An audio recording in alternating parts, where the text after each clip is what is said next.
আসসালামু আলাইকুম সবাইকে, কি অবস্থা তোমাদের সবার? আজকে তোমাদের সামনে হাজির হলাম নতুন আরেকটা ভিডিও নিয়ে, অর্থাৎ রাসায়নিক পরিবর্তনের সেকেন্ড ভিডিওটা। সো ভিডিওটার নাম হচ্ছে, টপিকটার নাম হচ্ছে বিক্রিয়ার প্রকারভেদ এবং বিক্রিয়ার হারের লেখচিত্র। সো আজকে আমরা বিক্রিয়ার প্রকারভেদ নিয়ে আলোচনা করব। গত ক্লাসে আমরা গ্রিন কেমিস্ট্রি নিয়ে আলোচনা করেছি।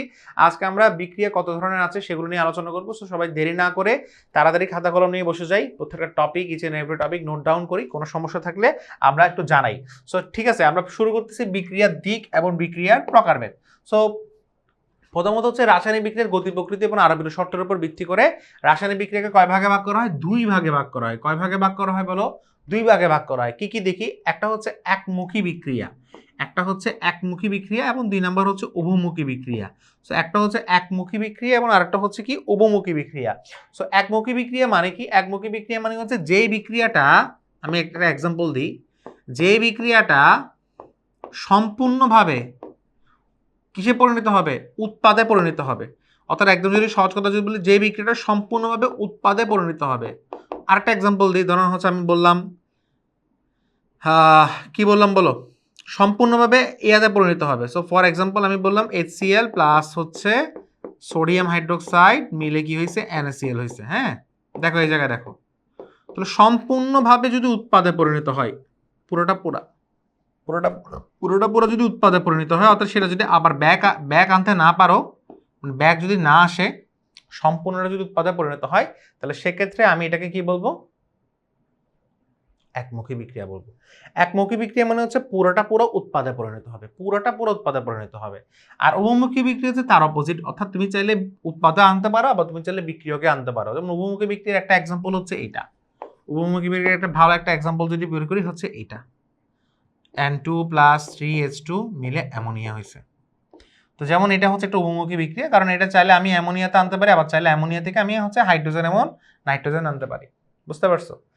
এবার আরেকটা এক্সাম্পল দেখি, যেমন ধরো PCl3 প্লাস Cl2, এটা থেকে চাইলে আমি PCl5 আনতে পারবো, PCl5 তৈরি করতে পারবো, আবার আমি চাইলে PCl5 থেকে আবার PCl3 এবং Cl2 উৎপন্ন করতে পারবো। সো এই জিনিসগুলোকে বলা উভমুখী বিক্রিয়া। একমুখী বিক্রিয়া হচ্ছে যে সকল বিক্রিয়ায় সমস্ত বিক্রিয়ক উৎপাদে পরিণত হয় তাকে একমুখী বিক্রিয়া বলে। আর যে সকল বিক্রিয়ায় আমি চাইলে বিক্রিয়ক থেকে উৎপাদ, আমি চাইলে উৎপাদ থেকে বিক্রিয়কে পরিণত করতে পারি, সে সকল বিক্রিয়াকে আমি উভমুখী বিক্রিয়া বলবো।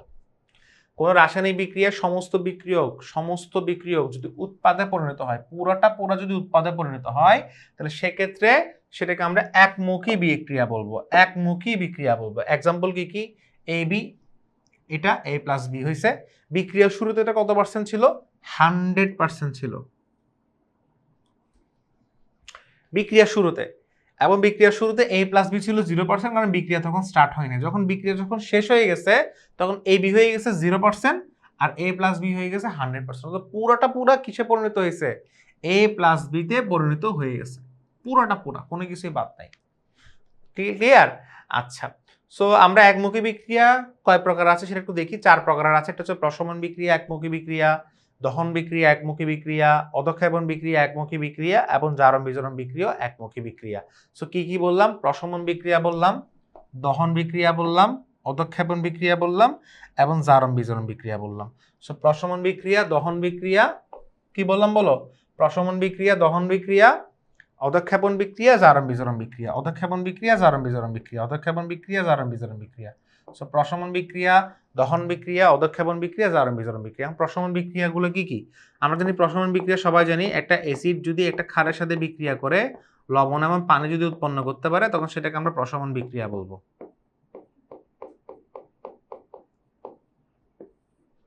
বুঝতে পারছো? সো আমরা একটু দেখি প্রশমন বিক্রিয়া কি কি। দেখো, একটু আগে বললাম, একটা অ্যাসিড যদি একটা ক্ষারের সাথে বিক্রিয়া করে লবণ ও পানি যদি উৎপন্ন করে, তাহলে সেটাকে আমরা প্রশমন বিক্রিয়া বলবো। দহন বিক্রিয়া কোনটা? কোন একটা পদার্থকে যদি অক্সিজেন উপস্থিতিতে যদি পোড়ানো হয়, তখন সেটাকে দহন বিক্রিয়া বলে। অক্সিজেন উপস্থিতিতে তাকে যদি আমি পোড়াই ফেলি, তাহলে সেটাকে দহন বিক্রিয়া বলে। অধক্ষেপণ বিক্রিয়া আমি ভালো করে জানি, যেখানে অধক্ষেপ তৈরি হবে। সিলভার নাইট্রেটের একটা লবণ সোডিয়াম ক্লোরাইডের সাথে বিক্রিয়া করে সিলভার ক্লোরাইড একটা অধক্ষেপ তৈরি করে। 4 নম্বর হচ্ছে জারণ বিজারণ বিক্রিয়া। জারণ বিজারণ বিক্রিয়া আমরা সবাই জানি, যেখানে হচ্ছে ইলেকট্রন চার্জ, মানে ইলেকট্রন যেখানে ত্যাগ হয় বা ইলেকট্রন গ্রহণ হয়, সেটাকে জারণ বিজারণ বিক্রিয়া বলে। তো এই সবগুলো হচ্ছে একমুখী বিক্রিয়া। আমরা একটা এক্সাম্পল আর একটু ডিটেলসে দেখি। যেমন প্রথম একটা এক্সাম্পল কি বলতেছে? প্রশমন বিক্রিয়া। প্রশমন বিক্রিয়া হচ্ছে এটা, যেমন একটা অ্যাসিড নিছি, অ্যাসিডের সাথে আমরা একটা কি নিব? ক্ষার নিব। তাহলে স্বাভাবিকভাবে এসিডের সাথে ক্ষার নিলে লবণ এবং পানি বের হবে, রাইট? লবণ এবং পানি বের হবে। কখনো কি চিন্তা করছো যে লবণ আর পানি থেকে তুমি আবার এসিড এবং ক্ষার ব্যাক আনতে পারবা? কখনো এটা চিন্তা করছো? যদি চিন্তা করে থাকো সেটা ইম্পসিবল। কেন? কারণ একটা লবণ এমন একটা পানি থেকে যদি এসিড এবং ক্ষার যদি আনতে পারি, তাহলে একটা লবণের কেজি কত টাকা? লবণের কেজি কত টাকা? 35 টাকা থেকে 40 টাকা, রাইট? তাহলে 35 টাকা দিয়ে তো আমি হচ্ছে একটা লবণ কিনে, আর আমার বাসার মধ্যে পানি আছে, তাহলে আমি পানি অ্যাড করে আমি এখানে ভুরি ভুরি এসিড এবং ক্ষার বের করতে পারবো, রাইট? তাহলে তো এসিডের দাম অনেক সস্তা হইতো। তখন এসিডের দাম হয়তো 60 টাকা কেজি। এটা তো পসিবল না। তাহলে আমি এসিড থেকে ক্ষার, এসিড এবং ক্ষার বিক্রিয়া করে আমি যদি লবণ এবং পানি তৈরি করি, সো এই লবণ থেকে, এই পানি থেকে তো আমি চাইলে আবার পুনরায় HCl এবং ক্ষার আনতে পারবো না? পারবো। যেমন এখানে এই লবণটার নাম কি? NaCl। NaCl এর যে লবণটা আছে সেটা কিন্তু আমাদের বাসায় আছে, রাইট? বাসাতে আছে। সো ওই লবণ থেকে পানি দিয়ে অ্যাড করে আমি আবার এসিড এবং ক্ষার তো আনতে পারবো না। তাহলে এটা পুরোটা একমুখী, অর্থাৎ সেটা সামনের দিকে যাবে, পেছন দিকে সেটা আর আসবে না। এই জন্য এটাকে বলা হয় একমুখী রিয়াকশন। আচ্ছা, এরপর আসি দহন বিক্রিয়া। দহন বিক্রিয়া মানে হচ্ছে কোনো জিনিসকে পোড়ানো, বায়ুর অক্সিজেনের উপস্থিতিতে কোনো জিনিসটাকে পোড়াইলে তাহলে কি তৈরি হয়? কি তৈরি হয়? কোনো জিনিসকে পোড়ানো। সো এখানে এই যে যেমন এটা হচ্ছে টাকা, এটা হচ্ছে টাকা।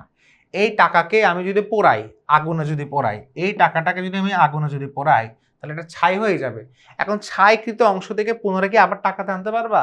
পারবা না, কখনোই পারবা না। সো এটা প্রত্যেকটা দহন বিক্রিয়া, কারণ এটা একবার পোড়াই ফেলছো, ছাই হয়ে গেছে, সো পরে দিয়ে তুমি সেটাকে আবার আগের অবস্থায় আনতে পারবা না।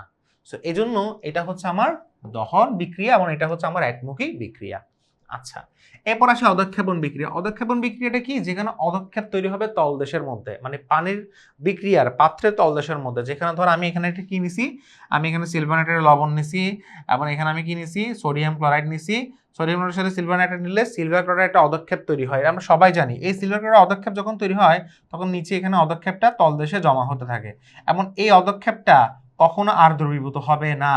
অধঃক্ষেপটা ওইখানেই স্টপ, মানে ওইখানে সে হচ্ছে একদম জমে যাবে। সো পরবর্তীতে এটা দ্রবীভূত হবে না, কারণ দ্রবীভূত হইলে তো সেটা আবার আগের অবস্থায় ফিরে আসতে পারে, রাইট?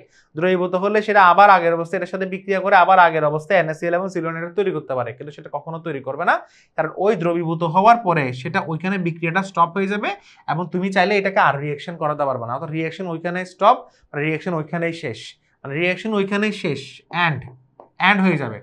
দেখো, একমুখী বিক্রিয়ার একটা বৈশিষ্ট্য হচ্ছে কি, যে বিক্রিয়াটা সম্পূর্ণরূপে শেষ হয়ে যায়, মানে সেখান থেকে বিক্রিয়াটাকে আর স্টার্ট করানো যায় না, এটা সম্পূর্ণরূপে ওই বিক্রিয়াটা ওখানে শেষ হয়ে যাবে। সো এই কথাটাই এখানে আসলে বলা হচ্ছে। কথা বুঝতে পারছো? ক্লিয়ার হইছে? আচ্ছা, এরপর আসি জারণ বিজারণ বিক্রিয়াটা হচ্ছে, ভাই জারণ বিজারণ বিক্রিয়াটা কি? আচ্ছা, আমি জারণ বিজারণ বিক্রিয়াটা এখানে লেখা নাই, আমি একটু বলে দিই। আমরা জানি জারণ মানে কি? জারণ মানে হচ্ছে কোনো কিছু ছাড়ন। কিসের? জারণ মানে ছাড়ন। কিসের ছাড়ন? ইলেকট্রনের ছাড়ন।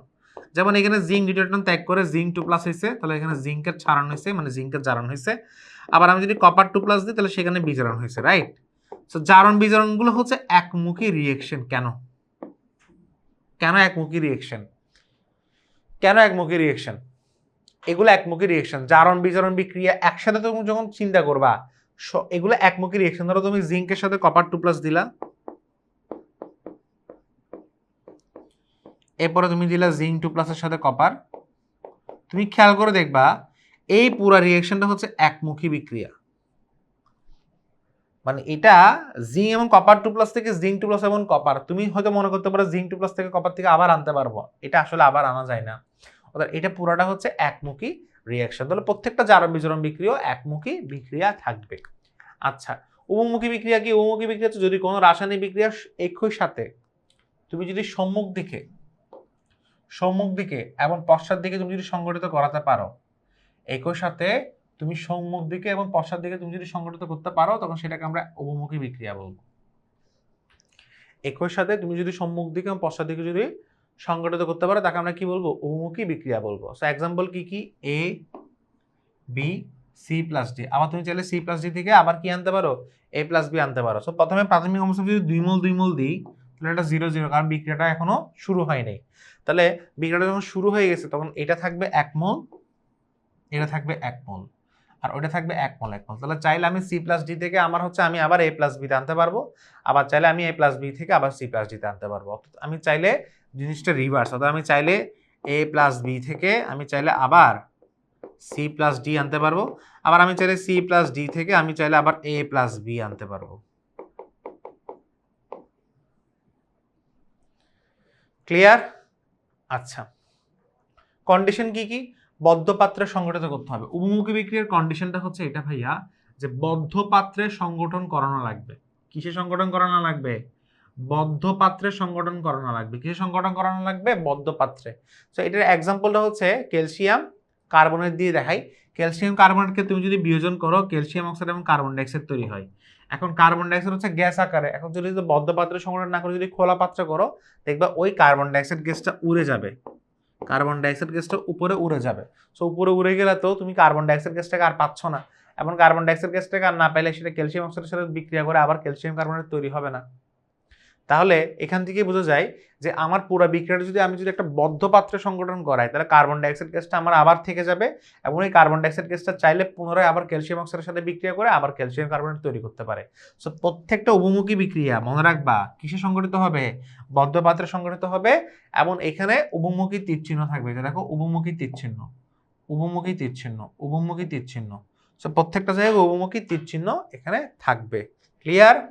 আচ্ছা, যেমন নাইট্রোজেনের সাথে 3 মোল হাইড্রোজেন করলে অ্যামোনিয়া হয়, এটা বদ্ধ পাত্রে সংগঠন হচ্ছে, এবং এটা উভমুখী বিক্রিয়া হচ্ছে। আবার হাইড্রোজেনের সাথে আয়োডিন 2 মোল হাইড্রোজেন আয়োডাইড, উভমুখী বিক্রিয়া। বৈশিষ্ট্যগুলো কি কি? বৈশিষ্ট্যগুলো এইটা বললাম যে তুমি বিক্রিয়ক থেকে উৎপাদে, উৎপাদ থেকে বিক্রিয়কে তুমি আনতে পারবা। 2 নাম্বার কি, বিক্রিয়া কখনো সম্পূর্ণরূপে শেষ হয় না। উভমুখী বিক্রিয়া কখনো শেষ হয় না, একমুখী বিক্রিয়া কিন্তু শেষ হয়ে যায়। আর মুক্ত শক্তির পরিবর্তন সবসময় শূন্য হয়। মুক্ত শক্তি মানে কি? মুক্ত শক্তি মানে হচ্ছে এমন একটা শক্তি যে শক্তির মাধ্যমে কোন একটা বিক্রিয়ক উৎপাদে পরিণত হওয়ার কি ক্ষমতা লাভ করবে। অর্থাৎ একটা বিক্রিয়ক একটা শক্তি নিবে, শক্তিটা হচ্ছে মুক্ত শক্তি। এই মুক্ত শক্তিকে ডেলজি দ্বারা করে প্রকাশ করে। সো একটা বিক্রিয়ক ডেলজি পরিমাণ শক্তি গ্রহণ করে সে বিতে যাবে, এটাই হচ্ছে তার মুক্ত শক্তি।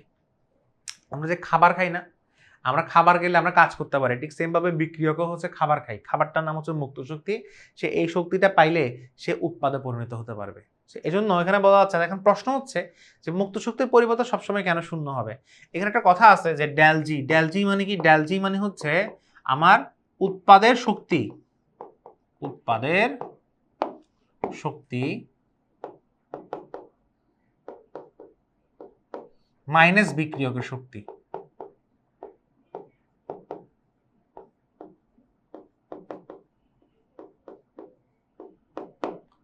উৎপাদের শক্তি মাইনাস বিক্রিয়কের শক্তি। আবারও বলতেছি, এটার অর্থ হচ্ছে উৎপাদের শক্তি মাইনাস বিক্রিয়কের শক্তি, উৎপাদের শক্তি মাইনাস বিক্রিয়কের শক্তি। এখানে বলা হচ্ছে মুক্ত শক্তির পরিবর্তন কেন শূন্য হয়? কারণ উৎপাদের শক্তি বড় থাকলে, দেখো খেয়াল করে দেখো, উৎপাদের শক্তি যদি বড় থাকে তাহলে ডেলজি এর মান হচ্ছে পজিটিভ থাকে। বিক্রিয়কের শক্তি যদি বড় থাকে তাহলে ডেলজি এর মান হচ্ছে নেগেটিভ থাকবে। এখন ওরা বলছে সবসময় শূন্য কেন হয়? কারণ সেক্ষেত্রে উৎপাদক শক্তি এবং বিক্রিয়কের শক্তি সেখানে সমান সমান। অর্থাৎ উৎপাদক শক্তি যদি 100 কিলোজুল হয়, বিক্রিয়কের শক্তি 100 কিলোজুল হবে, যার কারণে দুইটা শক্তি সমান থাকবে। কেন সমান থাকবে?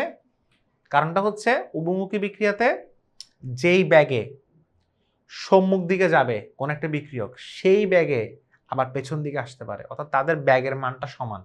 ব্যাগের মান সমান মানে শক্তির মানটা সমান। অর্থাৎ সামনের দিকে শক্তি, পেছনের দিকে শক্তি সমান থাকবে, সেটা উভমুখী বিক্রিয়া হবে, যার কারণে তাদের মুক্ত শক্তির পরিবর্তনটা শূন্য। অর্থাৎ ডেলজি অলওয়েজ 0 থাকে। সো ডেলজি 0 থাকে কখন? যখন সেটা উভমুখী বিক্রিয়া হবে। এই কথাটা এখানে বলতে হবে। আর উভমুখী বিক্রিয়াতে একটা জিনিস মাথায় রাখবা, সামনের দিকের ব্যাগ আর পেছনের দিকের ব্যাগ, অর্থাৎ যে ব্যাগে সে সামনের দিকে যেতে পারে সেই ব্যাগে সে আবার পেছনের দিকে আসতে পারে। এই জন্য তাদের সামনের দিকের ব্যাগ এবং পেছনের দিকের ব্যাগ হচ্ছে সমান, তখন সেটাকে আমরা কি বলি? সাম্য অবস্থা বলি, যেটা আমরা নেক্সট ক্লাসে পড়বো। আরওএফ মানে হচ্ছে রেট অফ ফরওয়ার্ড, অর্থাৎ সম্মুখমুখী বিক্রিয়ার ব্যাগ। আরওবি মানে হচ্ছে রেট অফ ব্যাকওয়ার্ড, অর্থাৎ পশ্চাৎমুখী বিক্রিয়ার ব্যাগ। সম্মুখী বিক্রিয়ার ব্যাগ, পশ্চাৎমুখী বিক্রিয়ার ব্যাগ যখন সমান থাকে তখন সেটা আমরা কি বলি? সাম্য অবস্থা বলি বা ইকুইলিব্রিয়াম বলি। কথা কি ক্লিয়ার হয়েছে নাকি একটু বলো?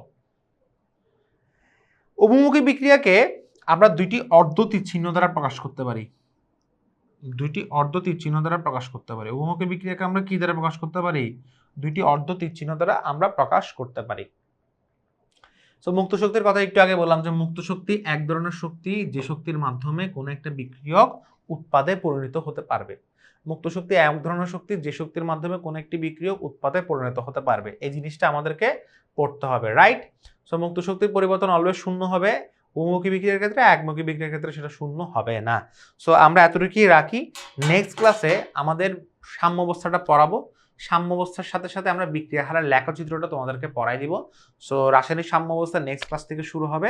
ততক্ষণ পর্যন্ত তোমরা সবাই ভালো থাকো, সুস্থ থাকো। আল্লাহ হাফেজ, আসসালামু আলাইকুম।